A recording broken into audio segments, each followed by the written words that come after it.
धाकड़ खबर बेखौफसमा बेबाक अंदाज।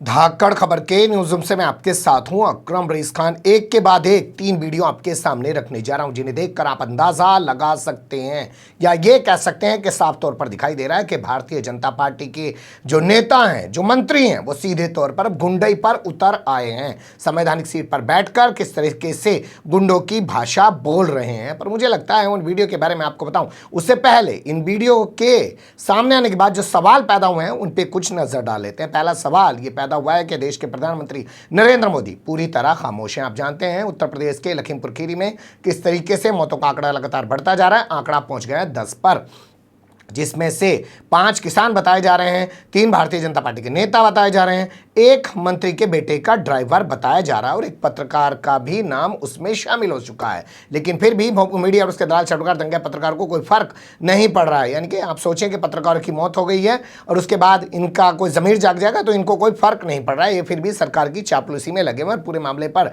डैमेज कंट्रोल करने में लगे हुए हैं। लेकिन जो सबसे अहम सवाल खड़ा हो रहा है वो ये कि प्रधानमंत्री नरेंद्र मोदी आखिर क्यों खामोश है, क्यों वो अजय मिश्र उर्फ टैनी को हटा नहीं रहे हैं मंत्री पद से। उसको बर्खास्त करें, उसको जेल भिजवाए, उसके बेटे को जेल भिजवाए और पूरे मामले में आगे बढ़कर अपनी भूमिका निभाए और कहे कि मैं जो है देश का प्रधानमंत्री हूं, तमाम चीज़ों की जिम्मेदारी मेरी है, जो कुछ किसानों के साथ हुआ उसकी जांच कराई जाएगी और एक न्यायिक आयोग बना देते हैं जांच के लिए। इसके अलावा अमित शाह जिनके गृह मंत्रालय के राज्य मंत्री हैं, अजय कुमार मिश्र टेनी जिन पर आरोप लगाए, उनके बेटे पर आरोप लगाए, वो भी पूरी तरह खामोश है। जेपी नड्डा भी पूरी तरह खामोश है और हर बात पर चीख कर बोलने वाले उत्तर प्रदेश के सीएम आदित्यनाथ योगी भी पूरी तरह खामोश है, सिर्फ ट्वीट के जरिए अपनी बात रख रहे हैं।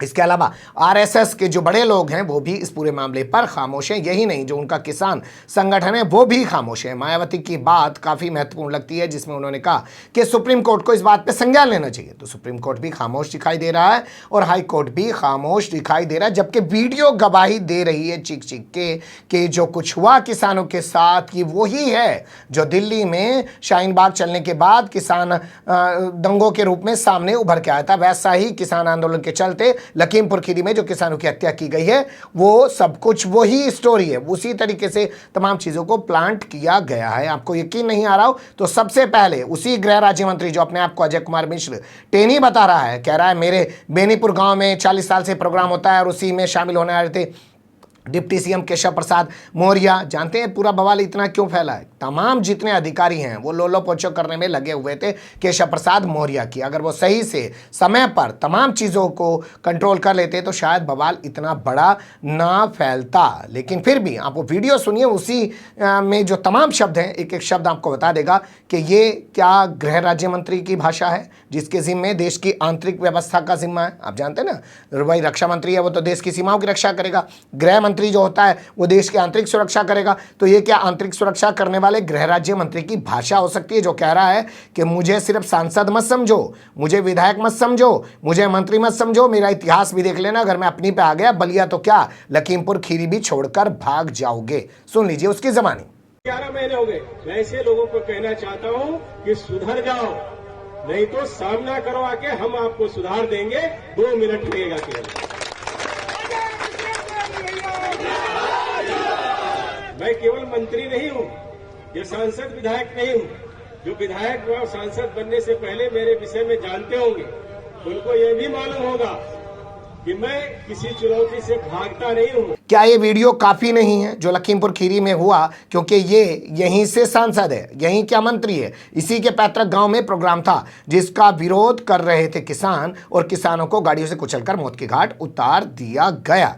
लेकिन इस वीडियो के सामने आने के बाद भी ना तो मीडिया इस वीडियो को बार बार दिखा रहा है ना बता रहा है। अब एक वीडियो और सामने आया, उसे जरा मैं कहूंगा अपने एडिटर से थोड़ा स्लो मोशन में दिखाएं।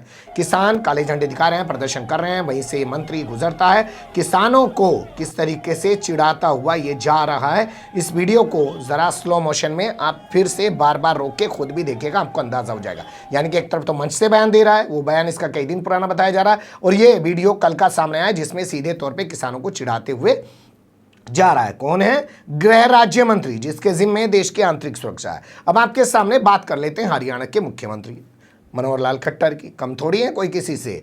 वो एक कहावत है ना कि ये उससे बड़ा और वो उससे बड़ा और वो उससे बड़ा, इस तरीके से ये लोग सबसे बड़े हैं और ये दिखाना चाहते हैं कि कौन किससे बड़ी गुंडों जैसी भाषा बोल सकता है। मुख्यमंत्री हैं हरियाणा के, उन्होंने कहा कि लट्स तैयार कर लो, जैसे को तैसा करो, 2-4 महीने जेल चले जाओगे, नेता बन जाओगे। उनकी पहले बयानबाजी सुन लीजिए, फिर कुछ सवाल जो खड़े हो रहे हैं उनका जिक्र करेंगे। और अगर हर जिले में, खास करके ये उत्तर और पश्चिम हरियाणा के, दक्षिण हरियाणा में समस्या ज्यादा नहीं है, लेकिन उत्तर पश्चिम हरियाणा के हर जिले में अपने किसानों के 500, 700, 1000 लोग आप लोग अपने खड़े करो, उनको वॉलंटियर बनाओ और फिर जगह जगह 60-60 समाज चले। क्या अर्थ होता है इसका?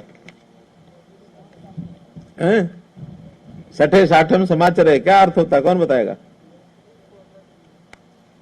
अंग्रेजी में बता दिया ना, हिंदी में बता।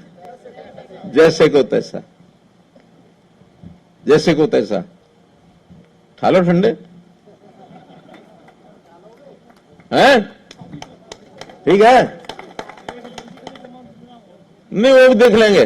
और दूसरी बात यह है, जब ठाओगे डंडे तो जमानत की परवाह मत करो। महीना 6 महीने 2 महीने रहा होगे ना, तो इतनी पढ़ाई इस मीटिंगों में नहीं होगी। अगर 2-4 महीने वहां रहे होगे तो बड़े लीडर अपने आप बन जाओगे। नहीं, 2-4 महीने में अपने आप बड़े नेता बन जाओगे, चिंता मत करो, ये इतिहास में नाम लिखा जाता है। तो पहला सवाल यह है कि मनोहर लाल खट्टर लोगों को सिखा रहे हैं कि किसान आंदोलन में जुड़े हुए जो लोग हैं या जो किसान हैं उनको कैसे ठिकाने लगाना है, और संबोधित कर रहे हैं किसानों को, मतलब जो उनके सामने लोग बैठे हैं वो भी किसान हैं। अब वो भाजपा के किसान होंगे, तो भाजपा के किसानों को सिखा रहे हैं कि जो किसान आंदोलन के नाम पर कृषि कानूनों का विरोध कर रहे हैं उनको लट के दम पर कैसे ठीक करना है, जैसे को तैसा संस्कृत की जो है कहावत बोलते हुए वो लोगों को समझा रहे हैं। इसके अलावा वो ये भी बता रहे हैं कि भैया नेता भी तो बनना है ना, लट मारोगे जेल जाओगे, जो मैं यहाँ सिखा रहा हूँ, जो ये ट्रेनिंग चल रही है ये किसी काम की नहीं है। जेल चले जाओगे, 2-4 महीने वहाँ रह जाओगे, इतिहास में नाम दर्ज हो जाएगा और नेता भी बन जाओगे। यानी कि जानते हैं कि जो जितना बड़ा गुंडई है, जो जितना बड़ा बलात्कारी है, जो जितना बड़ा दंगाई है, वो उतना ही बड़ा नेता बनता है। तभी इनके यहाँ तमाम ऐसे लोगों को बड़े बड़े ओहदों पे बिठाया जाता है। इस बयान के बाद संयुक्त किसान मोर्चा ने मनोहर लाल खट्टर के इस बयान की निंदा की है, कहा है कि वो माफ़ी मांगे, इस बयान पे जो है अपने बयान को वापस ले। लेकिन अभी तक ऐसी कोई प्रतिक्रिया नहीं आई है। लेकिन ये तमाम चीज़ें आप देखकर